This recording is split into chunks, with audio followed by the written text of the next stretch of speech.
Hi friends, morning ஒரு 11 இருக்கும். சாத்துக்குடி இருந்தது. சரி அது ஜூஸ் போடலாம் அப்படின்ட்டு சாத்துக்குடியை உரித்து ஜூஸ் போட்டுட்ருந்தேன். நான் யூஸ்வலாக சுகர் சேர்க்காம தான் சாத்துக்குடி ஜூஸ் எடுத்துக்குவேன்.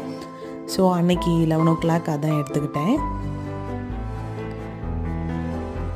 அதுக்கப்புறம் லஞ்சுக்கு வந்து சிம்பிளாக ஏதாவது பண்ணலாம் அப்படின்ட்டு தக்காளி தொக்கு தான் வந்து ரெடி பண்ணியிருந்தேன். கடாயில் நல்லெண்ணெய் ஆட் பண்ணிவிட்டு வெங்காயம், பச்சை மிளகா, இடித்த பூண்டு சேர்த்து தக்காளியும் சேர்த்துட்டு நல்லா வதக்கி விட்டுறணும். கொஞ்சமாக மிளகாப்பொடி ஆட் பண்ணால் மட்டும் போதும். ஸோ நல்லா வதக்கி விட்டுட்டு லாஸ்ட்டாக வந்து கொத்தமல்லி தூவி இறக்கிட்டா சூப்பரான தக்காளி தொக்கு வந்து ரெடி ஆயிரும்.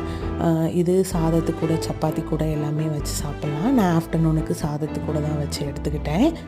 ஸோ கூடவே பீக்கங்காய் பொரியலும் பண்ணியிருந்தேன், அதுவும் எடுத்துக்கிட்டேன். தேங்க்யூ ஸோ மச் ஃபார் வாட்சிங்.